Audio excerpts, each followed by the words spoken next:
Hello दोस्तों, नमस्कार। BPC मस्ती एकेडमी में आप सभी दोस्तों को है ना, आज मैं लेके आया हूँ आपको कम से कम 100 क्वेश्चन मिला जुला करके होगा। ऐसे होगा 68 क्वेश्चन दोस्तों टोटल, लेकिन अगर आपको जोड़ेंगे तो बहुत सारे क्वेश्चन होगा। लेकिन ये जीव विज्ञान से संबंधित है ना 95 चल रहा है, 95 यानी 9500 प्लस क्वेश्चन को करवाना है। तो आप मेरे चैनल पर अगर पहली बार आए हैं तो दोस्तों सब्सक्राइब कर लीजिए, लाइक कर दीजिए और शेयर कर दीजिए। ये प्रश्न जो है दोस्तों आज रखिएगा, ये जीव विज्ञान से संबंधित है और ये फॉर ऑल कॉम्पिटिटिव एग्जाम में पूछे जाने वाला प्रश्न है। जैसे रेलवे में पूछे जाने वाला है, एसएससी में पूछे जाने वाला है, बीएसएससी में पूछे जाने वाला प्रश्न है। समझने का प्रयास करिएगा दोस्तों, ठीक है। स्टेट पावर कॉरपोरेशन में है, स्टेट पुलिस में है, सीटेट में है, एस्टेट में है, यूपी पीसीएस में है इत्यादि। बहुत सारे प्रश्न आपको मिलेंगे वेरी वेरी इंपॉर्टेंट और बेहतरीन ढंग से और विश्लेषण के साथ। दोस्तों बने रहना चैनल पर, ठीक है, बने रहना चैनल पर ताकि आपको फिर मिले, है ना। हम लोग चैप्टर वाइज चलेंगे। आज शुरुआत करते हैं दोस्तों, शुरू चैप्टर का है। आज का जो पहला क्वेश्चन हम लाए हैं, वेरी वेरी इंपॉर्टेंट एग्जाम में पूछे जाने वाला प्रश्न हमेशा है, ठीक है।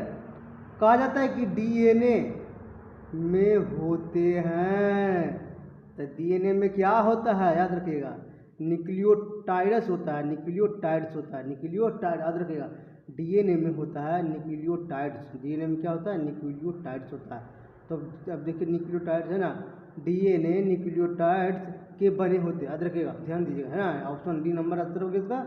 डीएनए 2 पोलियोन्यूक्लियोटाइड के बने होते हैं, 2 पोलियोन्यूक्लियोटाइड के बने होते हैं। प्रत्येक पोलियोन्यूक्लियोटाइड में न्यूक्लियोटाइड होते हैं, न्यूक्लियोटाइड होते हैं, ठीक है। न्यूक्लियोटाइड नाइट्रोजन बेस का बना होता है। अब आप न्यूक्लियोटाइड जो होता है नाइट्रोजन बेस का बना होता है, जिसमें पुरीन एवं पायरीमाइडीन होते हैं, ठीक है। क्या होता है, पुरीन होता है और पायरीमाइडीन होता है। अब पुरीन और एडेनिन, ग्वानिन, प्यूरिडी है ना, प्यूरिमाइडीन में साइटोसिन और थायमिन होता है, याद रखिएगा। पुरीन में होता है एडेनिन और ग्वानिन, पुरीन में क्या होता है, एडेनिन और ग्वानिन, और पायरीमाइडीन में होता है साइटोसिन और थायमिन होता है।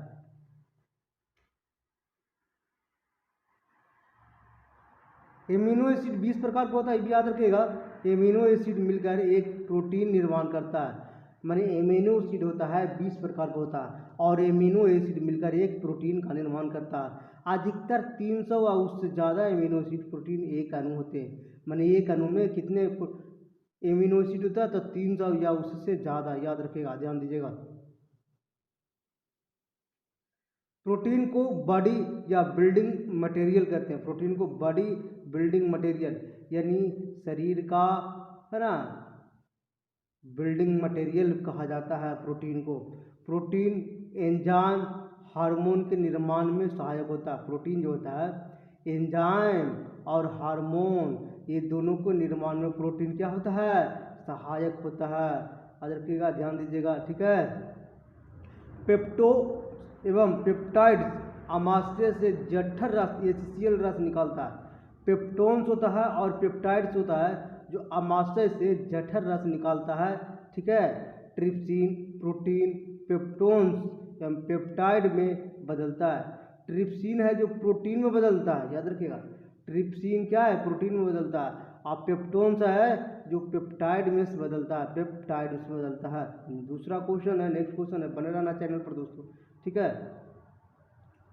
कहा जाता है कोशिका में प्रोटीन संश्लेषण का स्थान कहाँ है, तो कोशिका में प्रोटीन संश्लेषण का स्थान जो राइबोसोम होता है, कौन होता है, राइबोसोम होता है, याद रखिएगा। विश्लेषण हम देखेंगे, कोशिका सेल में प्रोटीन संश्लेषण राइबोसोम में होता है, राइबोसोम में होता है ना, देखिएगा विश्लेषण इसका। रॉबर्ट हुक ने 1665 में अवलोकित करके कोशिका नाम दिया था। कोशिका नाम कौन दिया था, रॉबर्ट हुक ने दिया था, अवलोकित करके कोशिका नाम। माइटोकॉन्ड्रिया को कोशिका का ऊर्जा गृह पावर हाउस कहा जाता है, यानी पावर हाउस ऑफ सेल किसको कहा जाता है, माइटोकॉन्ड्रिया कहा जाता है। इसमें कोशिकीय श्वसन की क्रिया होती है। एटीपी को एडीपी में तथा एडीपी को एटीपी में परिवर्तित करता है। देखिएगा दोस्तों, है ना, श्वसन क्रिया होती है, ठीक है, पावर हाउस यानी कोशिकीय श्वसन क्रिया होती है।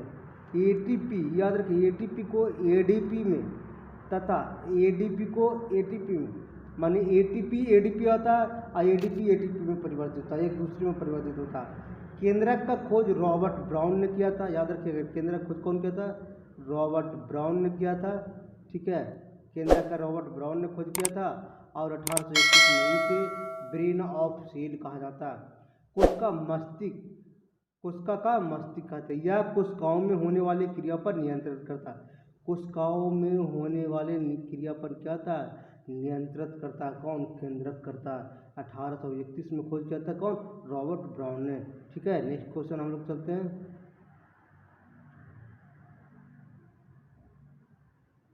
बहुत सारे क्वेश्चन आपको मिलेंगे दोस्तों, बने रहना चैनल पर, ठीक है, लास्ट तक के देखिए। निम्नलिखित में किसमें वास्तविक केंद्रक नहीं पाया जाता? वास्तविक केंद्रक नहीं पाया जाता, आदरता बार बार आता है। वास्तविकता यानी ट्रू केंद्रक नहीं पाया जाता है, जीवाणु में नहीं पाया जाता। देखिए, जीवाणु में वास्तविक केंद्रक नहीं पाया जाता, जीवाणु में वास्तविक केंद्रक नहीं पाया जाता, क्योंकि ये एक कोशिकीय होता है। क्या होता है? जीवाणु एक कोशिकीय होता है। बैक्टीरिया ये ना प्रोकैरियोटिक जीव होता है। बैक्टीरिया क्या है? प्रोकैरियोटिक जीव होता है, याद रखिएगा। सेल दो होता है, यूकैरियोटिक और, है ना, प्रोकैरियोटिक, जिसमें बैक्टीरिया प्रोकैरियोटिक होता है। इसमें डीएनए कोशिका केंद्रिका भाग होता है, जिसे न्यूक्लियोटाइड कहते हैं। डीएनए कोशिका के केंद्रीय भाग में होता है, डीएनए कोशिका केंद्रीय भाग में होता है, जिसे न्यूक्लियोटाइड कहते हैं, ठीक है। बन रहना चैनल पर दोस्तों, एकदम विस्तृत रूप से भी पढ़िएगा, कुछ कुछ गहराई। दो जीवों के बीच ऐसा संबंध जिसमें दोनों जीव को लाभ होता है, जिसे मोटामिलिज्म या सहपकारता कहा जाता है, मोटामिलिज्म को कहलाता है। कवक एवं शैवाल मिलकर एक लाइकेन निर्माण करता है। पूछ याद रख गया, कवक एक दिन मिल जाता है, एक दिन शैवाल मिल जाता है, और दोनों मिलकर क्या क्या लाइकेन का निर्माण करता है। लाइकेन लिटमस पेपर बनाने में काम आता है ना। पूछेगा लाइकेन किसका किसका आता है? कवक और शैवाल का। लाइकेन की क्या बनाने में काम आता है? लिटमस पेपर बनाने में काम में आता है, ठीक है। बने रहना चैनल दोस्तों, अगर पहली बार आए हो ना तो सब्सक्राइब कर लेना, ठीक है। सबसे लंबी कोशिका कौन है? तो याद रखिएगा, सबसे लंबी कोशिका तंत्रिका तंत्र होता है, सबसे लंबी कोशिका तंत्रिका कोशिका होता है, और सबसे बड़ी कोशिका शुतुरमुर्ग का अंडा होता है। सबसे लंबी कोशिका अगर कहेगा तो तंत्रिका तंत्र, जो हमारे शरीर में मौजूद है दोस्तों, हर जगह मौजूद है, आप देखिए होंगे, जिसको नस के नाम से जानते हैं, है ना। और सबसे लंबी कोशिका शुतुरमुर्ग का अंडा होता है। राइबोसोम किसके बने होते हैं? याद रखिएगा, राइबोसोम आरएनए और प्रोटीन का बना होता है। आरएनए और प्रोटीन का बना होता है। किसका? आरएनए और प्रोटीन का बना होता है, देखिए हम लोग, है ना। राइबोसोम आरएनए और प्रोटीन के बने होते हैं, याद रखिएगा। राइबोसोम कोशिका में प्रोटीन संश्लेषण में सहायक होता है। राइबोसोम जो होता है प्रोटीन संश्लेषण में सहायक होता है। राइबोसोम सबसे छोटा कोशिकांग होता है। राइबोसोम सबसे छोटा कोशिकांग है। कोशिका सेल शब्द किसने दिया था? तो याद रखिएगा, रॉबर्ट हुक ने दिया था। कौन दिया था? रॉबर्ट हुक ने दिया कोशिका शब्द का, है ना। रॉबर्ट हुक ने कोशिका सेल शब्द दिया। 1676 में एवी लीवेनहॉक ने, है ना, लीवेनहॉक ने जीवाणु बैक्टीरिया का खोज किया था। लीवेनहॉक ने क्या किया था? जीवाणु बैक्टीरिया खोज किया था। रॉबर्ट ब्राउन ने 1831 में केंद्रक में न्यूक्लियस की खोज किया। रॉबर्ट ब्राउन का 1831 में केंद्रक में न्यूक्लियस का खोज किया। वाल्टर फ्लेमिंग ने 1879 में मिटोसिस डिवीजन का पता लगाया। मिटोसिस डिवीजन का पता कौन है?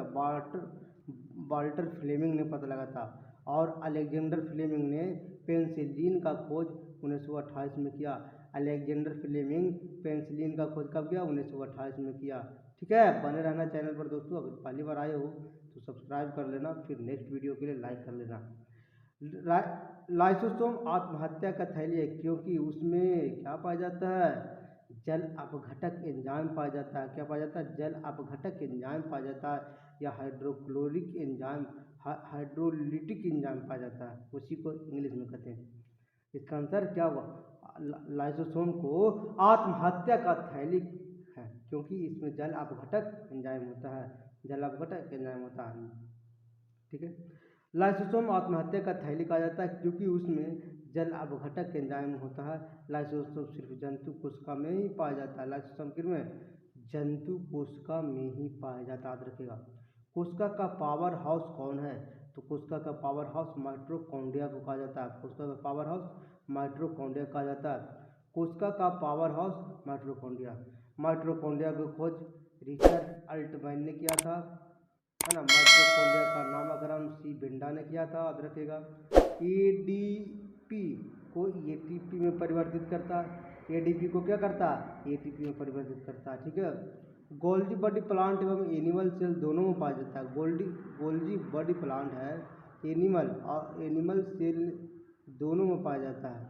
ठीक है, गोल्जी बॉडी जो है ना, ये याद रखिए, गोल्जी बॉडी प्लांट और एनिमल ये दोनों में पाया जाता है गोल्जी बॉडी। इसका खोज कैमिलो गोल्जी 1898 में, है ना, कॉलेजो बॉडी 1898 में किया था। ठीक है, गोल्जी बॉडी कहा जाता है, इसको क्या कहा जाता है, गोल्जी बॉडी का, या पदार्थों का परिवहन कहा जाता है। परिवहन माने पदार्थों को एक दूसरी जगह लाने का काम करता है, एक परिवहन का काम करता है कौन, सेल ऑफ पदार्थों का परिवहन काम करता है। ठीक है, न्यूक्लियोलस, न्यूक्लियस के अंदर एक गोलाकृति होता है जिसे न्यूक्लियोलस कहते हैं। आरएनए एवं प्रोटीन संश्लेषण में सहायक होता है, आरएनए और प्रोटीन संश्लेषण में सहायक कौन होता है, न्यूक्लियोलस। ठीक है, अगला क्वेश्चन है 9 नंबर का क्वेश्चन है, ईस्ट क्या है, तो याद रखिएगा ईस्ट क्या है, यूकैरियोटिक जीव है, यूकैरियोटिक है ना। ईस्ट यूकैरियोटिक भी ऑप्शन होगा इसका सही नंबर, ऑप्शन है ना। ईस्ट यूकैरियोटिक था एक कोशिकीय जीव है। ठीक है, यूकैरियोटिक कोशिका में दोहरी झिल्ली का आवरण और केंद्रक आवरण से घिरा केंद्रक पाया जाता है, याद रखिएगा। ईस्ट कोशिका, ईस्ट यूकैरियोटिक तथा कोशिकीय होते हैं। ठीक है, याद रखिएगा। यूकैरियोटिक कोशिका में दोहरी झिल्ली, या देखिए ध्यान दें, आवरण और केंद्रक आवरण से घिरा पाया जाता है, जिसमें डीएनए हिस्टोन प्रोटीन पाया जाता है, डीएनए हिस्टोन प्रोटीन पाया जाता है। प्रोकैरियोटिक कोशिका में हिस्टोन प्रोटीन, प्रोकैरियोटिक कोशिका में हिस्टोन प्रोटीन होता है, प्रोकैरियोटिक कोशिका में हिस्टोन प्रोटीन नहीं होता, याद रखिएगा। प्रोकैरियोटिक कोशिका में हिस्टोन प्रोटीन नहीं होता दोस्तों, इसमें केवल डीएनए गुणसूत्र रूप में पाया जाता है। एक कोशिकीय जीव वैसा जीव जिनका शरीर एक कोशिकीय का बना है, जिससे एमीबोडा यूगुलिना ईटीसी, है ना। एमीबोडा या यूगुलिना, एगुलिना एक कोशिका का बना होता है ना, एमीबोडा यूगुलिना। ठीक है सर, वैसा जीव जिनका शरीर एक से अधिक कोशिका का बना होता है, जैसे मैन, डॉग, मैंगो, टाइगर इत्यादि, है ना, यूगुलिना वगैरह, है ना, वही एक कोशिका का बना होता है। 10 नंबर क्वेश्चन। अब आते हैं हम लोग, सभी कवक सदैव होते हैं, याद रखेगा, मृतोपजीवी होते हैं, है ना। स्पायरोफाइटा जिसको कहा जाता है मृतोपजीवी होते हैं, सभी कवक क्या होते हैं, मृतोपजीवी होते हैं। ठीक है, विश्लेषण के साथ हम लोग पढ़ेंगे। सभी कवक अधिकतर मृतोपजीवी होते हैं, जिसको स्पायरोफाइटा होते हैं। स्वपोषी वैसा जीव जो अपना भोजन स्वयं बनाता है और प्रकाश संश्लेषण का क्रिया करता है, स्वपोषी कहलाता है, जैसे हरे पौधा। विविध पोषी या परपोषी वैसा जीव जो अपने भोजन के लिए दूसरे जीव पर आश्रित रहते हैं, परपोषी कहलाता है, जैसे मनुष्य, हाथी, घोड़ा, मोर। ठीक है, अगला क्वेश्चन है, बने रहना चैनल पर दोस्तों, अगर लाइक कर देना नया है तो। कवक में संचित भोज्य पदार्थ प्रायः होता है, तो याद रखना ग्लाइकोजीन या तेल। कवक में संचित भोज्य पदार्थ क्या होता है, ग्लाइकोजीन या तेल होता है। कवक में भोज्य पदार्थ ग्लाइकोजन या तेल के रूप में होता है। आरएनए की संरचना में डीएनए में उपस्थित थाइमिन के स्थान पर होता है। आरएनए की संरचना में डीएनए में उपस्थित थाइमिन के स्थान पर होता है, तो यूरेसिल होता है। कौन होता है, यूरेसिल। आरएनए की संरचना में डीएनए की उपस्थिति थाइमिन के स्थान पर होता है, तो यूरेसिल होता है, याद रखिएगा, ऑप्शन डी नंबर। ठीक है, आरएनए की संरचना डीएनए में उपस्थित थाइमिन के स्थान पर क्या पाया जाता है, यूरेसिल।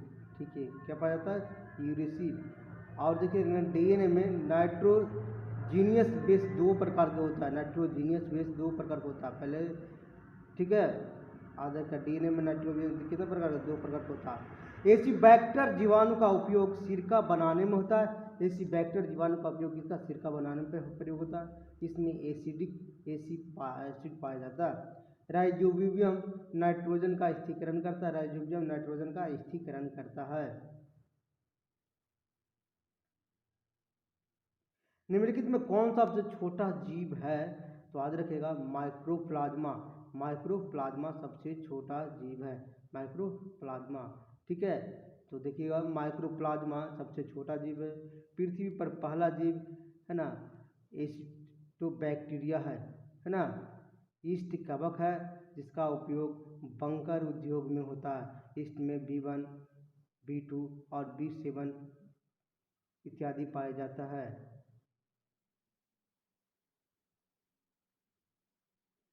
प्लाज्मा झिल्ली क्या है, तो याद रखिएगा दोस्तों कोशिका में जल खनिज लवण प्रवेश है करता है ना प्लाज्मा झिल्ली में।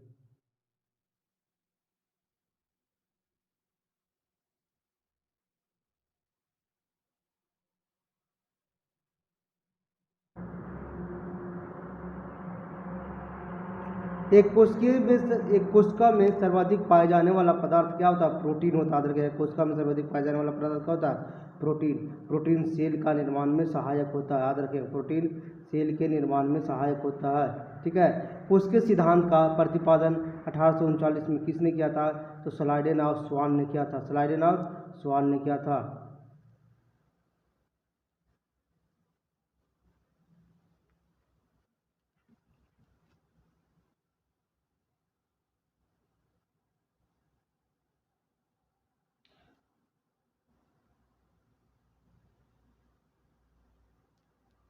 माइक्रोप्लाज्मा सबसे छोटा जीव है, पृथ्वी पर पहला जीव एरिचोबैक्टीरिया है, पढ़े हैं। ईस्ट कवक है जिसका उपयोग बेकरी उद्योग में होता है। ईस्ट में vitamin B1, vitamin B2, vitamin B7 पाया जाता है, याद रखिएगा, है ना।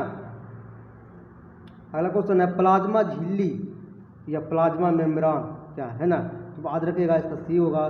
कोशिका में जल खनिज लवण प्रवेश या निकास को नियंत्रित करता है, कौन, प्लाज्मा झिल्ली। कोशिका जो होता है उसमें जल खनिज लवण एवं प्रवेश या निकास को करता है, कौन, प्लाज्मा झिल्ली का काम है, ठीक है। विश्लेषण भी देखेंगे हम लोग।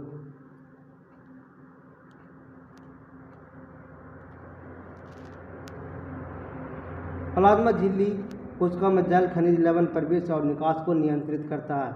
कोशिका में जो जल को आने का और जाने का उस पर लगाम करने का काम करता है। एनिमल सेल में जंतु कोशिका में बाहरी आवरण प्लाज्मा मेम्ब्रेन का बना होता है, ठीक है। इलेक्ट्रॉन सूक्ष्मदर्शी आवर्धन कितना होता है, तो याद रखिएगा 2 लाख गुना होता है, कितना होता है, 2 लाख गुना होता है। इलेक्ट्रॉन सूक्ष्मदर्शी का आवर्धन क्षमता 2 लाख गुना होता है, ठीक है। बने रहना दोस्तों, बहुत ही वेरी इंपॉर्टेंट क्वेश्चन है। एक एंगस्ट्रॉम के बराबर होता है, तो याद रखिएगा 10⁻⁻10 मीटर होता है, ठीक है। एक एंगस्ट्रॉम बराबर 10⁻⁻10 मीटर होता है। एक एंगस्ट्रॉम बराबर 0.0001 यूएम होता है, ठीक है। एक माइक्रोन यू और मिली माइक्रोन एमयू कहा जाता है, यानी यूएम जो है मिली माइक्रोन से मिली माइक्रोन का अर्थ होता है 10⁻⁻6 एम या 10⁻6 mm होता है।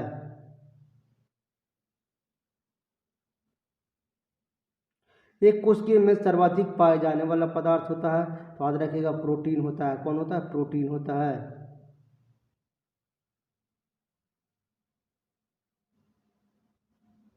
कोशिका सिद्धांत प्रतिपादन 1839 में किसने किया था, तो स्लाइडेन और स्वान ने किया था, स्लाइडेन और स्वान ने किया था, ठीक है।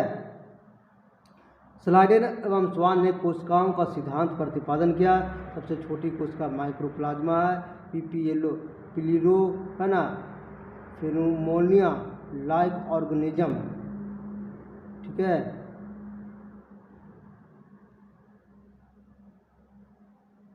पादप कोशिका जंतु कोशिका में भिन्नता निम्नलिखित में एक लक्षण का प्रमुख क्या, पादप कोशिका में की कोशिका भित्ति सेलुलोज का बना होता है, किसका बना होता है, सेलुलोज का बना होता है, ठीक है। ऑप्शन सी नंबर आंसर होगा इसका हम सी का विश्लेषण देखेंगे। पादप कोशिका जंतु कोशिका में भिन्न एक मुख्य लक्षण सभी पादप कोशिका भित्ति सेलुलोज का बना होता है। कोशिका भित्ति कोशिका का एक निश्चित आकार प्रदान करने के साथ साथ कोशिका की सुरक्षा भी प्रदान करता है। कोशिका भित्ति का काम है। कोशिका भित्ति वनस्पति कोशिकाओं में पाई जाती है, जंतु कोशिका में नहीं। कोशिका भित्ति जो है वनस्पति कोशिका में पाया जाता है, जंतु में नहीं। प्लाज्मा झिल्ली जंतु और वनस्पति कोशिकाओं दोनों में पाया जाता है, याद रखिएगा। प्लाज्मा झिल्ली जो है जंतु और वनस्पति दोनों में पाया जाता है। यदि कोशिका में राइबोसोम नष्ट कर दिया जाए तो क्या होगा? प्रोटीन संश्लेषण नहीं होगा। राइबोसोम नष्ट अगर हो जाएगा तो प्रोटीन संश्लेषण नहीं होगा। ऑप्शन डी नंबर, ठीक है। कोशिका में राइबोसोम को नष्ट कर देता है तो प्रोटीन संश्लेषण नहीं होगा। राइबोसोम सबसे छोटा कोशिकांग है या प्रोटीन संश्लेषण में सहायक होता है। राइबोसोम पादप कोशिका एवं जंतु कोशिका में पाया जाता है। राइबोसोम दोनों में पाया जाता है, याद रखिएगा। पादप और जंतु कोशिका दोनों में पाया जाता है, ठीक है। अगला क्वेश्चन है दोस्तों, न्यूक्लिक अम्ल किसके बने होते हैं, किसमें होते हैं? तो याद रखिएगा न्यूक्लिक अम्ल किसमें होता है? तो याद रखिएगा केंद्रक और कोशिका द्रव्य में होता है। केंद्रक और कोशिका द्रव्य में होता है। न्यूक्लिक अम्ल केंद्रक और कोशिका द्रव्य में पाया जाता है। राइबोसोम पादप कोशिका और जंतु कोशिका में पाया जाता है, ये भी याद रखिएगा, ठीक है। आरएनए का मुख्य कार्य क्या है? तो याद रखिएगा प्रोटीन संश्लेषण में सहायता करना। आरएनए का मुख्य कार्य है प्रोटीन संश्लेषण में सहायता करना। प्रोटीन संश्लेषण में आरएनए का मुख्य कार्य है। आरएनए मुख्य रूप से साइटोप्लाज्म में पाया जाता है। आरएनए में राइबोसोम शर्करा होता है। डीएनए प्रोटीन निर्माण के आदेश देता है। डीएनए क्या करता है? प्रोटीन निर्माण के लिए आदेश देता है। याद रखिएगा आरएनए में राइबोसोम होता है, राइबोसोम है ना, शर्करा होता है। आरएनए मुख्य रूप से साइटोप्लाज्म में पाया जाता है।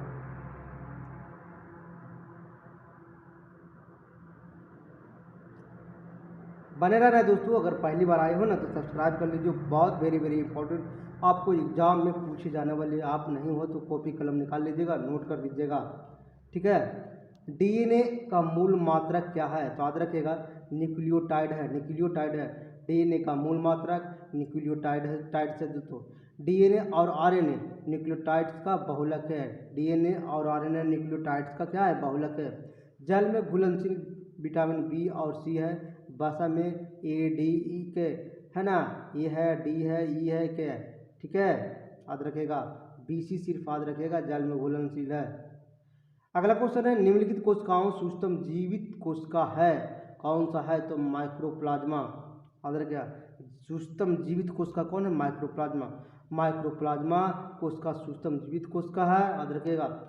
ब्रेड मोल्ड एक प्रकार का कवक है। ब्रेड मोल्ड एक प्रकार का क्या है? कवक है, जिसे काले रोटी मोल्ड के रूप में जाना जाता है। खाद्य पदार्थों का अपघटन करता है। यह कवक मुख्य रूप से पके फल जैसे स्ट्रॉबेरी, खरबूजा, झारू इत्यादि पर होता है। स्ट्रॉबेरी, खरबूजा, झारू इत्यादि पर होता है कौन? कवक, ठीक है। जीवाणु में गोल डीएनए पाया जाता है। जीवाणु में क्या होता है? गोल डीएनए पाया जाता है। कुछ जीवाणु की सतह पर सूक्ष्म रोग पाए जाते हैं जिसे पिल्ली कहते हैं। कुछ जीवाणु के सतह पर सूक्ष्म रोग पाए जाते हैं जिसे क्या कहते हैं? पील कहते हैं, पीली कहते हैं, ठीक है।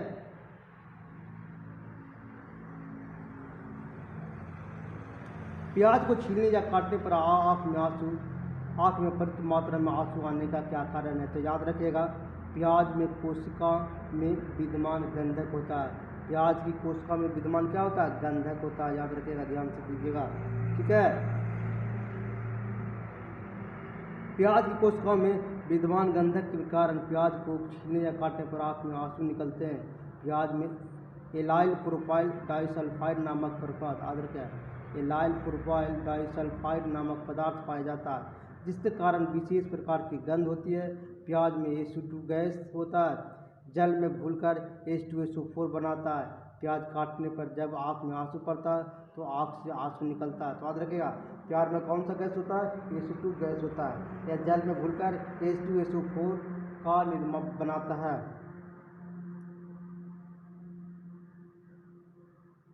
कोशिका में भोजन या ग्लूकोज ऑक्सीकरण कहाँ होता है? तो याद रखिएगा माइटोकॉन्ड्रिया में होता है, याद रखिएगा। कोशिका में भोजन या ग्लूकोज का ऑक्सीकरण कहाँ होता है? तो माइटोकॉन्ड्रिया में। माइटोकॉन्ड्रिया कोशिका में भोजन या ग्लूकोज का ऑक्सीकरण होता है। केंद्रक कोशिका में होने वाले सभी क्रियाओं पर नियंत्रित करता है। इसे ब्रेन ऑफ सेल कहते हैं या कोशिका का मस्तिष्क भी कहा जाता है केंद्रक का। ठीक है, केंद्रक के अंदर केंद्रिका पाया जाता है। केंद्रक के अंदर क्या पाया जाता है? केंद्रिका पाया जाता है, याद रखिएगा। और आरएनए एवं प्रोटीन संश्लेषण में सहायक होता है। आरएनए और प्रोटीन संश्लेषण में सहायक होता है। कोशिका गतिविधि का नियंत्रित किया जाता है न्यूक्लियस द्वारा। कोशिका का गतिविधि का नियंत्रण किसके द्वारा? न्यूक्लियस के द्वारा किया जाता है। ठीक है, तो याद रखिएगा दोस्तों, न्यूक्लियस द्वारा कोशिका की गतिविधि नियंत्रित किया जाता है। क्लोरोप्लास्ट में क्लोरोफिल पाया जाता है, याद रखिएगा, जो प्रकाश संश्लेषण की क्रिया में सहायक होता है, जिसमें प्लास्ट में ग्रेना, प्लास्ट में क्या है? ग्रेना और तथा स्टोमा होता है। प्रकाशित तथा अप्रकाशित अभिक्रिया होता है। ग्रेना जो होता है प्रकाशित प्रक्रिया होता है, स्टोमा होता है अप्रकाशित, यानी ग्रेना लाइट यानी प्रकाश जब आएगा तब, और स्टोमा क्या होता है? अंधेरा में। इसका मतलब अप्रकाशित का मतलब अंधेरा होगा। ठीक है, 28 नंबर क्वेश्चन हम लोग देखेंगे। वनस्पति कोशिका तथा प्राणी कोशिका का अंतर किसकी उपस्थिति से स्पष्ट होता है? तो कोशिका भित्ति से होता है। किसके? कोशिका भित्ति। कोशिका भित्ति सेल वॉल के कारण प्लांट सेल एवं एनिमल सेल अंतर पाया जाता है।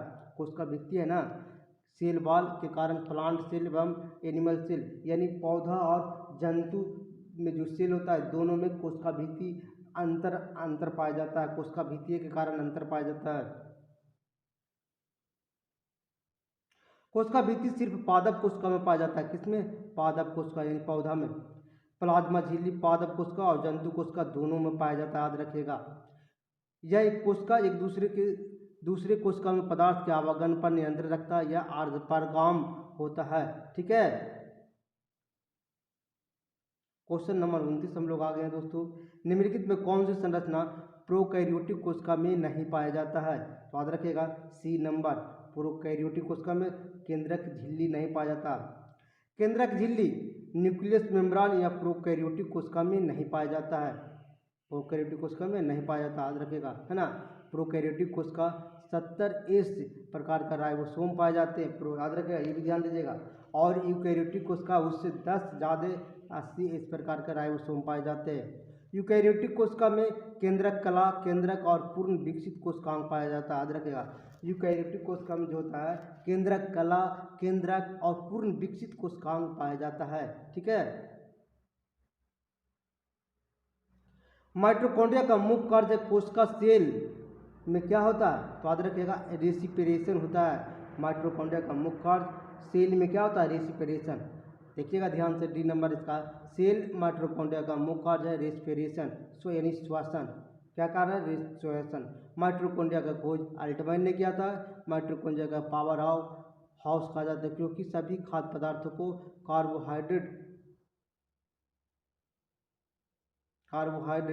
सभी खाद्य पदार्थों को कार्बोहाइड्रेट, वसा और प्रोटीन का ऑक्सीकरण होता है। कार्बोहाइड्रेट और वसा और प्रोटीन में ऑक्सीकरण होता है, याद रखिएगा दोस्तों, है ना। खाद्य पदार्थों में अधिक मात्रा में नमक और चीनी डालकर उन्हें लंबे समय तक परीक्षित किया जा सकता है। ऐसा इसलिए क्योंकि अधिक नमक और चीनी क्या करता है? याद रखिए, सूक्ष्म जीव कोशिकाओं को द्रव का कुंचन का काम करता है। सूक्ष्म जीव कोशिकाओं को द्रव का क्या करता है? कुंचन का काम करता है ना। सूक्ष्म जीव कोशिकाओं का द्रव का कुंचन का खाद्य पदार्थों को अधिक मात्रा में नमक और चीनी डालकर उन्हें परीक्षित किया जाता है, नमक और चीनी लंबे समय तक। ठीक है, तारकेंद्र पाया जाता है जिसको सेंट्रोल कहा जाता है, वो पाया जाता है प्राणी कोशिका में। याद रखिएगा, तारकेंद्र का प्राणी कोशिका में पाया जाता है। ठीक है, तारकेंद्र कोशिका विभाजन में सहायक है दोस्तों, कोशिका विभाजन में सहायक है। प्रकाश संश्लेषी वर्णक हरित लवक के झिल्ली में उपस्थित होता है। प्रकाश संश्लेषी वर्णक होता है हरित लवक के झिल्ली में उपस्थित होता है, तो इसको थाइलेक्टाइड कहा जाता है। थाइलेक्टाइड झिल्ली में उपस्थित होता है। प्रकाश संश्लेषी वर्णक हरित लवक में थाइलाइकाइड पाया जाता है। राइबोसोम केंद्रक है, तो याद रखिएगा प्रोटीन संश्लेषण का केंद्रक है। राइबोसोम क्या है? प्रोटीन संश्लेषण का केंद्रक है। राइबोसोम प्रोटीन संश्लेषण का केंद्रक होता है। राइबोसोम मुख्य कार्य अमीनो अम्ल के द्वारा प्रोटीन संश्लेषण में सहायक होता है। अमीनो अम्ल द्वारा प्रोटीन संश्लेषण में सहायक होता है। कोशिका के बारे में निम्नलिखित में कौन सा कथन सही नहीं है? तो याद रखिए, कुछ कोशिका के बदलते आकार होते हैं, ये कथन सही नहीं है।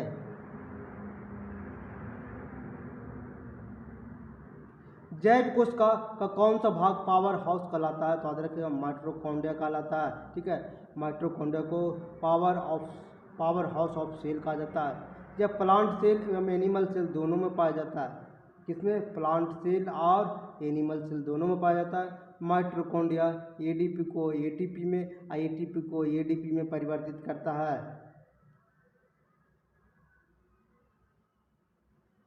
जंतु कोशिका में निम्नलिखित में क्या अनुपस्थिति होता है? तो याद रखिएगा, सेलुलोज कोशिका भित्ति, सेलुलोज की कोशिका भित्ति अनुपस्थित होता है। जंतु कोशिका में एनिमल सेल सेलुलोज की कोशिका भित्ति अनुपस्थिति होता है। गाल्जिकाय का सूत्र क्या उत्पन्न होते हैं? तो याद रखिएगा, अंतर्द्रव रेटिकुलम, गाल्जिकाय अंतर्द्रव रेटिकुलम, गाल्जिकाय अंतर्द्रव जालिका इंडोप्लाज्मिक रेटिकुलम उत्पन्न होता है।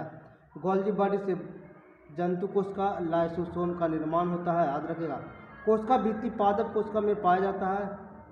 कोशिका भित्ति पादप कोशिका में पाया जाता है, जो सेलुलोज का बना होता है। किसका बना होता है? सेलुलोज का बना होता है।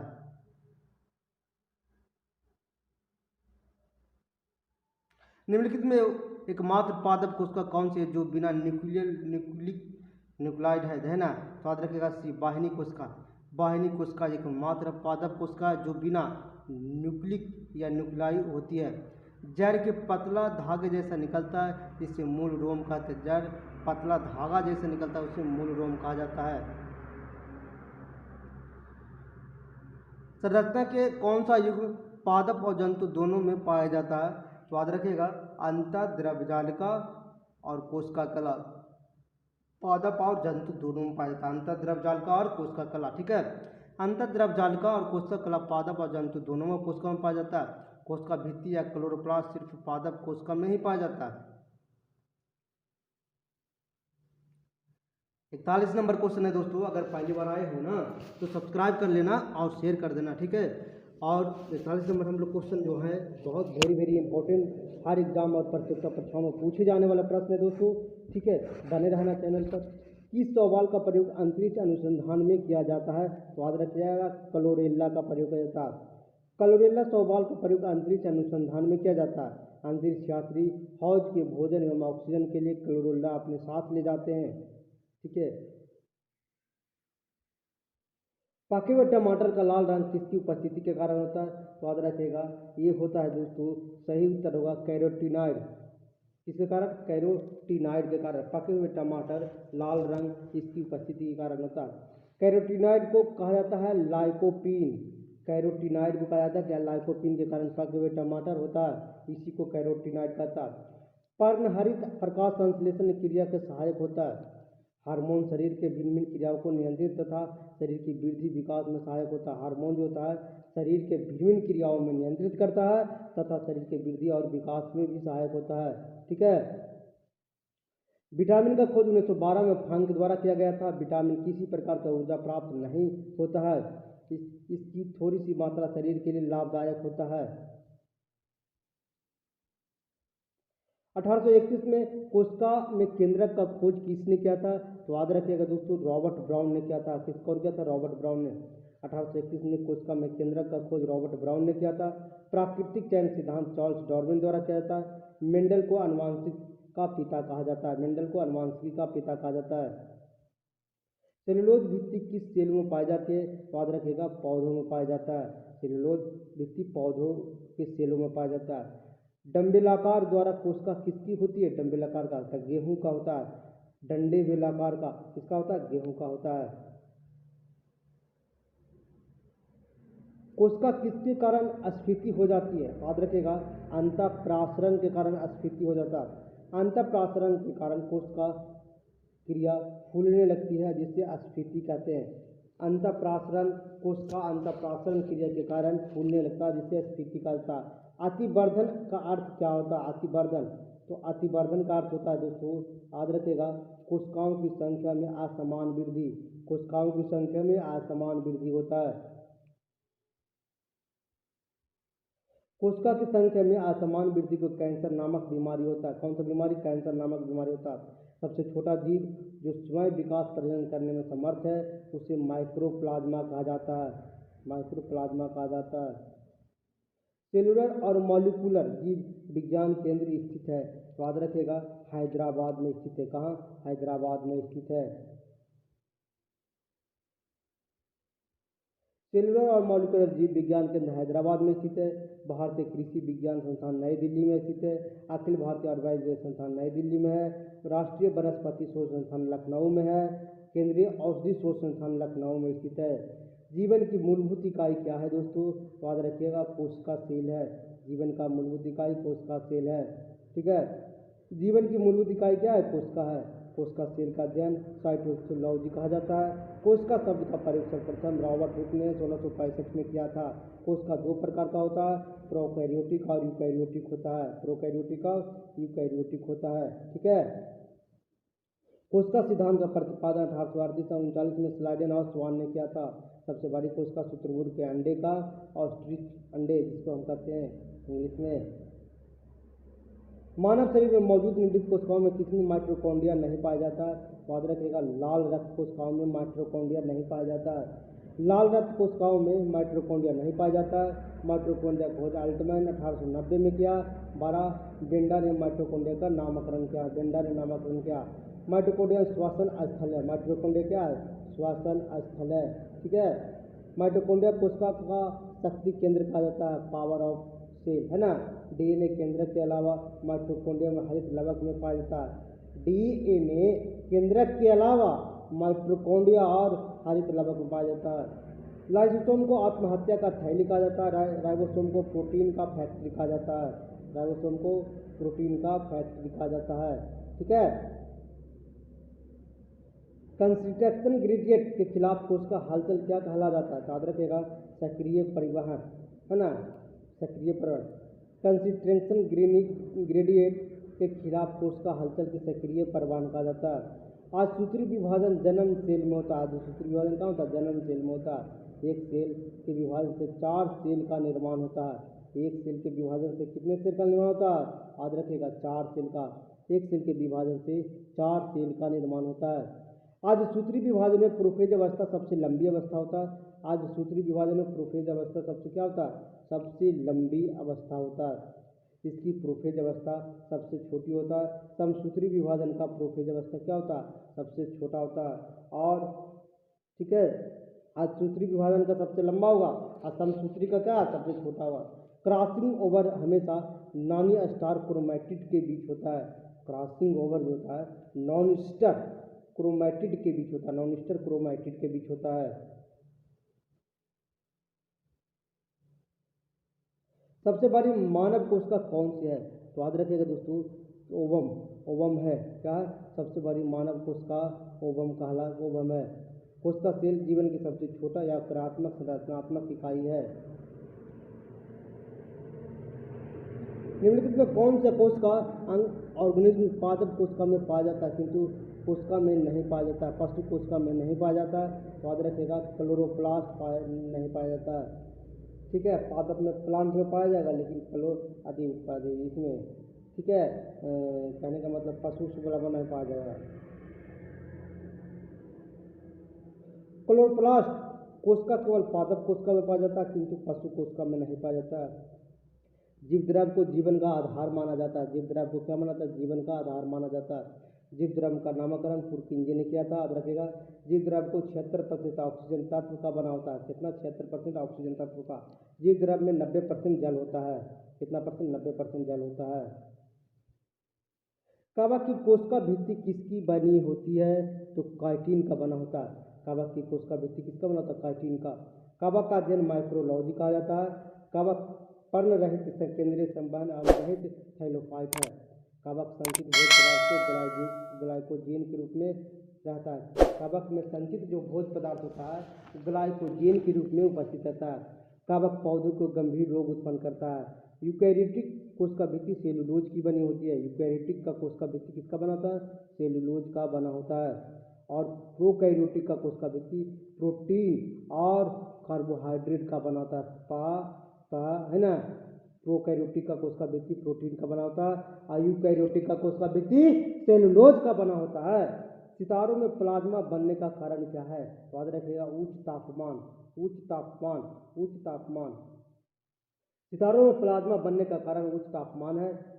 एकाइनोडर्मेटा संघ जीव तारा मछली, याद रखिएगा, एकाइनोडर्मेटा संघ में तारा मछली, ब्रिस्टल स्टार एवं पायता एंटीडॉन नामक, है ना, जो फीतर स्टार का नाम से जाना जाता है। अफ्योरा ब्रिस्टल स्टार कहते हैं, अफ्योरा को ब्रिस्टल स्टार कहते हैं। प्लाज्मा में 90% भाग लगभग जल होता है। प्लाज्मा में 90% लगभग जल होता है। अब आगे हम लोग 57 नंबर क्वेश्चन दोस्तों, आपको 68 नंबर क्वेश्चन है टोटल है। बने रहना चैनल पर दोस्तों, लाइक कर देना, ठीक है।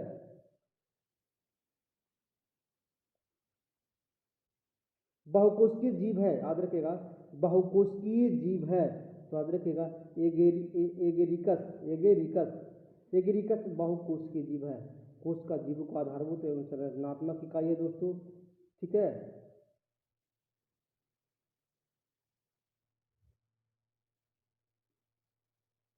प्रत्येक जीव का शरीर सूक्ष्म इकाई द्वारा निर्मित होता है जिसे कोशिका कहते हैं।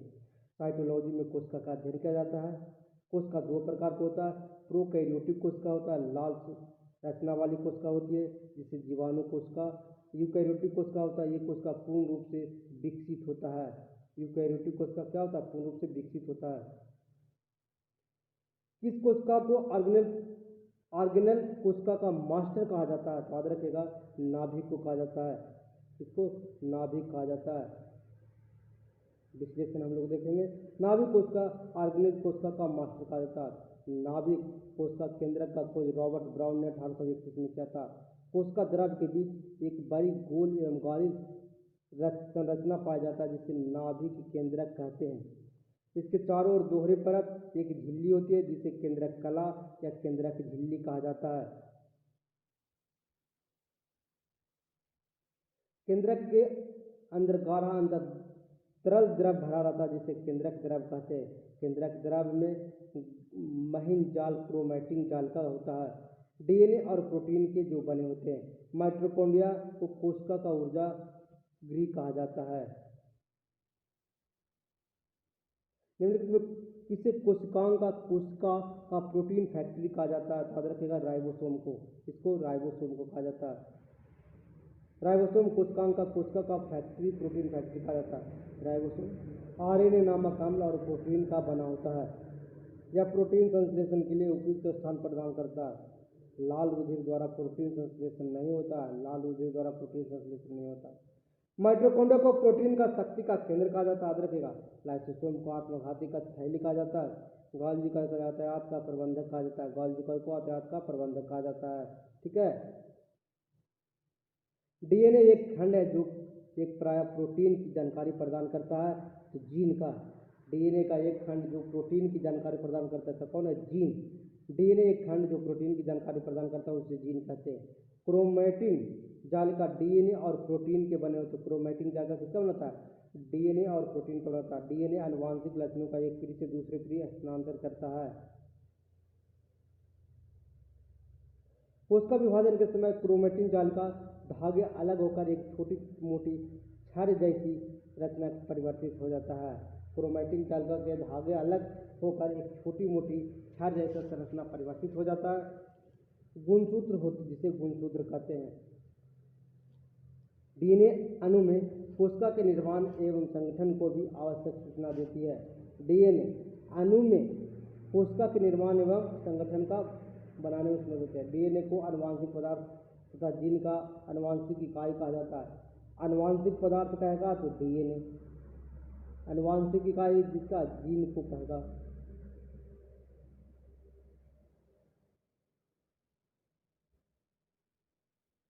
केंद्रक के अंदर केंद्रक द्रव में एक छोटी गोलाकार और अंडाकार रचना पाई जाती है जिसे केंद्रिका कहा जाता है।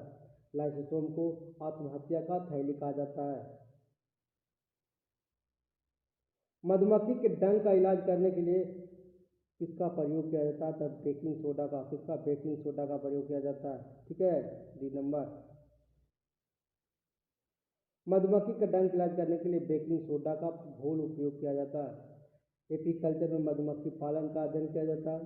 खाने का सोडा का रासायनिक सूत्र सोडियम बाइकार्बोनेट। हाई तबाई खाने का सोडा का अनुसूत्र NaCO3। इसका उपयोग अग्निशामक यंत्र, बेकरी उद्योग और प्रतिकारक के रूप में किया जाता है। धोवन सोडा का रासायनिक सूत्र सोडियम कार्बोनेट का सूत्र होता है Na2CO3 10H2O। सिरका में एस्टिक अम्ल पाया जाता है। सिरका में कौन सा अम्ल? एस्टिक अम्ल पाया जाता है। नींबू के रस में साइट्रिक अम्ल पाया जाता है। नींबू के रस में कौन सा? साइट्रिक अम्ल पाया जाता है। कॉर्क सेल में मौजूद एक रासायनिक है जो उनमें गैसों और पानी के प्रवेश को रोक देता है, उसे सुबेरीन कहा जाता है। कॉर्क सेल में एक रसायन है जो उनमें गैसों और पानी के प्रवेश को रोक देता है, उसे सुबेरीन कहते हैं। सुबेरीन कॉर्क सेल मौजूद एक रसायन है जो उनमें गैसों और पानी को प्रवेश से रोक देता है। कॉर्क कैम्बियम के द्वारा बाहर की ओर कॉर्क का निर्माण होता है।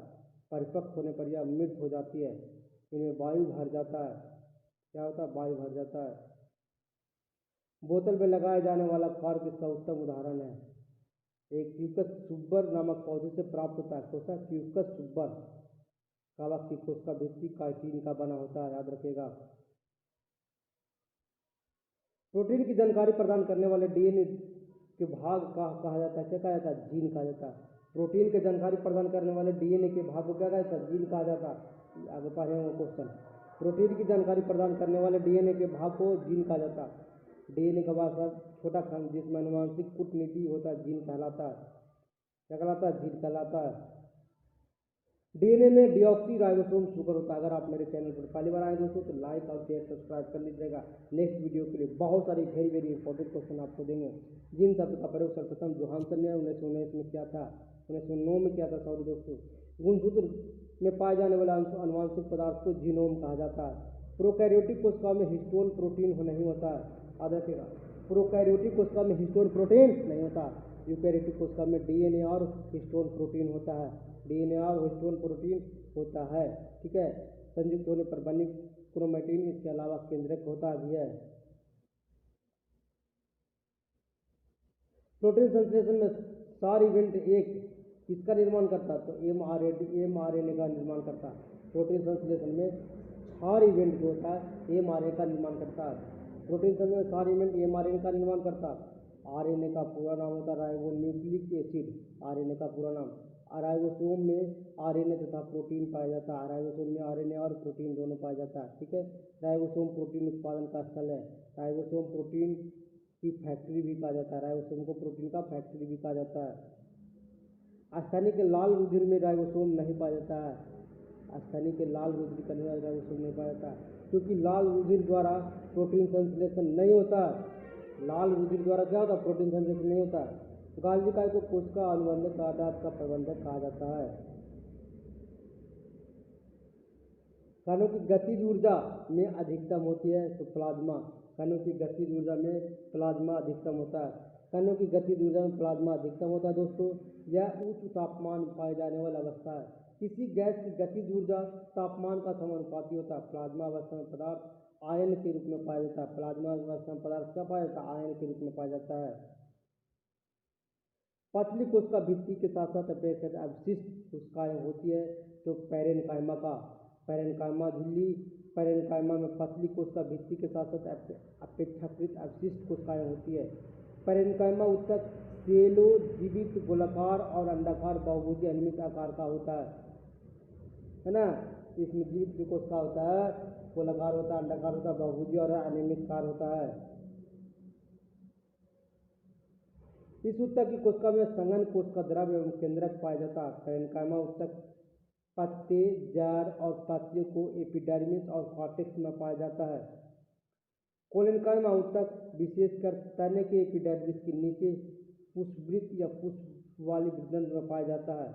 वे उत्तक जड़ में नहीं पाया जाता। कोलेनकाइमा जड़ में नहीं पाया जाता।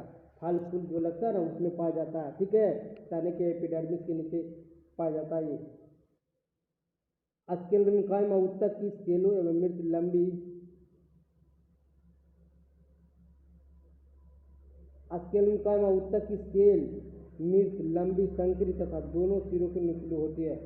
पादप कोशिका भित्ति किसकी बनी होती है? याद रखेगा सेलुलोज और पैक्टिन का। पादप का कोशिका भित्ति किसका बना था? सेलुलोज और पैक्टिन का, याद रखेगा। पादप का कोशिका भित्ति सेलुलोज और पैक्टिन का बना होता है।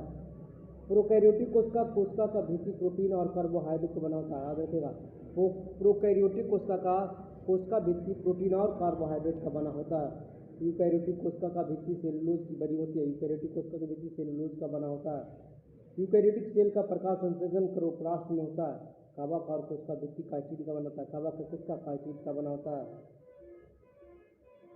अस्थि कोशिका में एक हॉट मैट्रिक्स अंतर स्थापित होता है जो बना होता है कैल्शियम और फास्फोरस का। अस्थि कोशिका एक हॉट मैट्रिक्स अंतर स्थापित होता है जो बना होता है कैल्शियम और फास्फोरस का। अस्थि एक ठोस, कठोर और मजबूत संयोजी ऊतक है। ये मैट्रिक्स की बनी होती है। ये मैट्रिक्स कैल्शियम और मैग्नीशियम क्या? कैल्शियम और मैग्नीशियम लवण पाए जाते हैं। परिअस्थिक के द्वारा लिगामेंट और टेंडन द्वारा दूसरी मांसपेशियां जुड़ी रहती है। टेंडन द्वारा मांसपेशियां जुड़ा होता है। मांसपेशियां और अस्थि दोनों टेंडन द्वारा। अब परिअस्थि हड्डी से हड्डी लिगामेंट। लाल अस्थि मज्जा केवल स्तनधारियों में ही पाया जाता है। ठीक है दोस्तों, हम आपको बहुत सारे क्वेश्चन लाए हैं, है ना। चैनल पर बने रहना दोस्तों, और अगर अच्छा लगे तो लाइक कर दीजिए, शेयर कर दीजिए। और बहुत वेरी इंपॉर्टेंट क्वेश्चन पार्ट 1 है दोस्तों, ठीक है। सब्सक्राइब कर लीजिए। थैंक यू दोस्तों। नेक्स्ट वीडियो में